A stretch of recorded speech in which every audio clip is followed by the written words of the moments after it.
উফ, কি ব্যথা, হাত খুলতে পারছি না, মুঠো করছি লক হয়ে যাচ্ছে, খুলতে পারছি না। এই জায়গাগুলোতে খুব টান হচ্ছে, খুব ব্যথা হচ্ছে, কোনো কিছু শক্ত তুলে ধরতে পারছি না। না না বন্ধুরা, এটা আমার ঈশ্বরের কৃপায় এখনো হয়নি, তবে এই রোগে অনেকেই ভুগছেন। ট্রিগার ফিঙ্গার, আঙুল লক হয়ে যাওয়া, আঙুল এরকম শক্ত হয়ে যাওয়া বা স্টিফ হয়ে যাওয়া, হাত অবশ হয়ে যাওয়া, ব্যথা, তাই তো?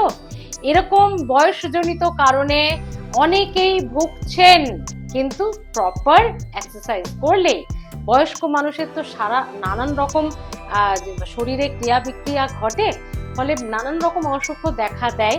তো যদি আমরা একটু সচেতন হয়ে যাই, ভালো থাকতে পারি। যাদের এই আঙুলের সমস্যা, হাতের সমস্যা, মুঠো করার সমস্যা, জিনিস ধরার সমস্যা, এই বিষয়টা যাদের রয়েছে, আসুন আজকের ভিডিওতে তাদের জন্য দারুণ একটা এক্সারসাইজ দেখাবো। আঙুল নাড়াবেন আর আঙুলের কষ্ট, হাতের কষ্ট দূর করে দেবেন। কিরকম ভাবে শুনুন। এই যে দু হাতেই করবেন, দুটো হাতই, তাহলে রিলিফ থাকবে। যাদের আঙুল লক হয়ে যায়, মুঠো করতে পারেন না, মুঠো করলে কোনো রকমে আর খোলে না, যাদের হাতের পেশিতে প্রচুর টান পড়ে এবং কোনো ভারী জিনিস তুলতে পারেন না, কষ্ট হয় হাতে, এই সব রকম ট্রিগার ফিঙ্গার আপনাদের এই ব্যায়ামে কিন্তু ভালো হতে পারে। তাই আঙুল নাড়ান আর আঙুলের, হাতের রোগ সারান এভাবে। এটা গেল 1 নম্বর ব্যায়াম। খুব ছোট ছোট 3টে ব্যায়াম বলবো, যেটা আপনি বসে বসে করতে পারবেন, টিভি দেখতে দেখতে করতে পারবেন, গল্পের বই পড়তে পড়তে করতে পারবেন, গল্প আড্ডা দিতে দিতে করতে পারবেন, বাসে, ট্রেনে, যেখানে খুশি যাতায়াতের সময় করতে পারবেন, কোনো অসুবিধা হওয়ার কথা নয়। এটা গেল 1 নম্বর ব্যায়াম। 2 নম্বর ব্যায়াম ভালো করে বুঝুন। এই হাতটা নেবে, আমি দুটো হাতে না, একটা হাতে দেখাচ্ছি, এক এক করে করব। দেখতে পাচ্ছেন আমি এই বুড়ো আঙুল দিয়ে আঙুলের নিচ থেকে ঠেকিয়ে রাখলাম, পুরো আঙুলের এই ডগা অব্দি আসলাম। এই যে দেখুন, এরকম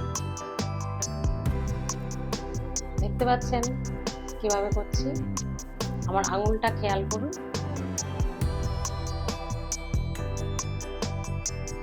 মানে এই বুড়ো আঙুলটা দিয়ে আমি আঙুলগুলোকে সোজা রেখে এইভাবে প্রত্যেকটা আঙুলকে করব। হয়ে গেল একটা। 2 নম্বরে চলে যাব। এবারে 2 নম্বরটা যেই করব, বাকিগুলো অটোমেটিক্যালি খুলে যাবে। চেষ্টা করব যতটা এক রাখা যায়। একই প্রসেসে এই দেখুন, বুড়ো আঙুলটা এখান পর্যন্ত আনবো, এটা ডগা পর্যন্ত নিয়ে যাবো, আবার চলে যাবো। এইভাবে কতক্ষণ করবেন, কতবার করবেন বলে দিচ্ছি, ব্যায়ামটা আগে দেখে নিন। যত আঙুলগুলো আমরা এইভাবে করব, আঙুলগুলো ছড়িয়ে যাবে, তাতে অসুবিধে নেই। যতটা পারবেন এক করে রাখার চেষ্টা করবেন, কিন্তু ব্যায়ামটা হলো এরকম। দেখবেন এটা করার পর না, এই জায়গাটাতে অসম্ভব টান ফিল করবেন। প্রথম দিন অন্তত 5-7 দিন তো আপনার হাতে মনে হবে কি হচ্ছে। এটা সুস্থ মানুষরাও করতে পারেন। হাত সচল, সুষ্ঠু, শক্ত, মজবুত এবং কি বলবো, সক্রিয় রাখতে, সুস্থ রাখতে এইভাবে করবেন। আর বুড়ো আঙুলটার ক্ষেত্রে এই আঙুলটা দিয়ে করবেন। এটা গেল 2 নম্বর ব্যায়াম। দুটো হাতেই করবেন।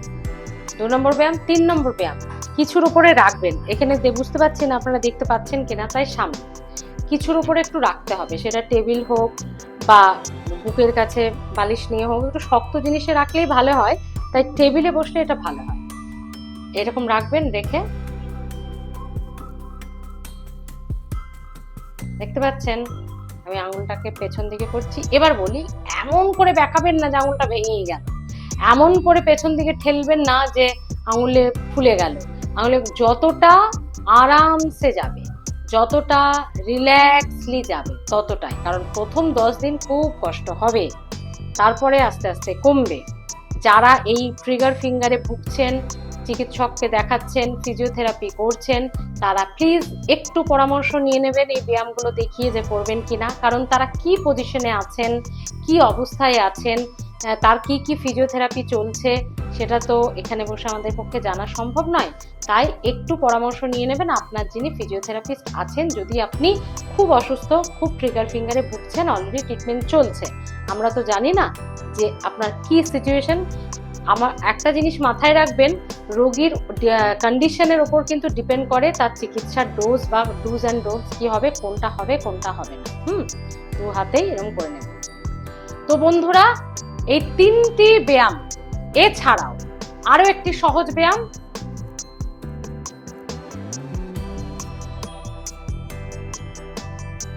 এটা খুব ইজি, দুটো হাতেই করতে পারেন, দুটো হাতে রিল্যাক্স রেখে।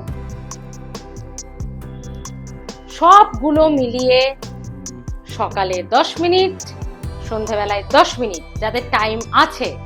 যদি সারা দিনে আপনার দুবার করার টাইম না থাকে, করবেন না, সকাল দিকে বা যে কোনো একটা সময় বসে 10টা মিনিট করুন। সুস্থ মানুষরা অবশ্যই করবেন, কোনোদিন হাতের সমস্যা হবে না। অসুস্থ মানুষরা ট্রিগার ফিঙ্গার, পেশিতে টান, টেনিস এলবো এগুলো যাদের আছে, তারা একটু ফিজিওথেরাপিস্ট বা চিকিৎসকের পরামর্শ নিয়ে করবেন, কারণ তাদের কন্ডিশন আমাদের জানা নেই। আর না হলে কয়েকটা দিন করে দেখতে পারেন, কষ্ট বাড়লে পরামর্শ নিতে পারেন। তো বন্ধুরা, আজকে এই হাত যদি আমাদের ঠিক থাকে, সব ঠিক থাকবে। আমাদের হাতের মানে কর্ম করে খেতে হবে, খেতে হলেও হাত লাগবে, কর্ম করতে হলেও হাত লাগবে। ভগবান সেই হাত দুটো আমাদের দিয়েছেন যেন সুস্থ সবলভাবে নিজের কাজ নিজে করে যেতে পারেন আজীবন, যাতে নিজের অন্যের জোগাড় নিজে করতে পারেন। সেই চেষ্টার জন্য এই হাতটা আমাদের মজবুত রাখা খুব দরকার। তাই ট্রিগার ফিঙ্গার হোক না হোক, আজ থেকে আপনাকে বলছি, কাদের জানেন?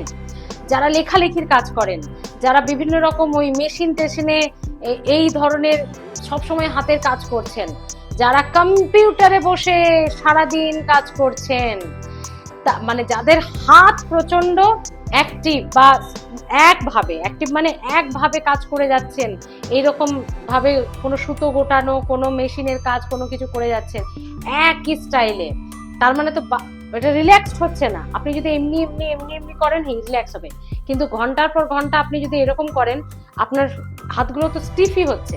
সেজন্য এটা করলে আপনার হাত সারা জীবনের জন্য সচল, সুস্থ, সবল, সক্রিয় থাকবে। আর হ্যাঁ, যতটা পারবেন, যারা একদম সারাদিনে প্রচুর পরিমাণে ব্যস্ত থাকেন, তারা সকালবেলায় অন্তত 10-15 মিনিট যদি ফ্রি হ্যান্ড এক্সারসাইজ করতে পারেন, শুধু হাতের নয়, ধরুন হাত পাগুলো একটু ঝাঁকিয়ে নেবেন, তাহলে দেখবেন যারা সুস্থ সবল আছেন তারা কিন্তু কখনোই এই বিভিন্ন রকম পেশি, লিগামেন্ট, হাড়, এই সমস্ত সমস্যায় কম ভুগবেন, কারণ সেগুলোকে আপনার সুস্থ রাখার দায়িত্ব আপনারই। তাই বন্ধুরা, ভালো থাকুন, আর যেগুলো যেগুলো বললাম অবশ্যই মাথায় রাখুন। চেষ্টা করবেন সকালে 10 মিনিট, সন্ধ্যায় 10 মিনিট, না হলেও সারাদিনে 10 মিনিট প্লিজ করুন। এটা তো আপনি অফিস যেতে যেতে, গাড়িতে বসে, বাসে বসে, ট্রেনে বসে, গল্প করতে করতে, টিভি দেখতে দেখতে, সবকিছু করতে করতেই করতে পারেন, তাই তো? তো বন্ধুরা, কেমন লাগলো আজকের ভিডিও জানাতে ভুলবেন না। হেলথ ফার্স্ট আপনাদের প্রচুর কমেন্ট পাচ্ছে, প্রচুর ভালোবাসা পাচ্ছে, আমরা সত্যি আপ্লুত। এভাবেই পাশে থাকবেন। কোন ধরনের ভিডিও দেখতে চাইছেন প্লিজ প্লিজ প্লিজ চটপট কমেন্ট বক্সে জানিয়ে দিন, আমরা চেষ্টা করব সেই ভিডিও আপনাদের সামনে তুলে ধরার। দেখতে থাকুন হেলথ ফার্স্ট, কারণ স্বাস্থ্য সবার আগে।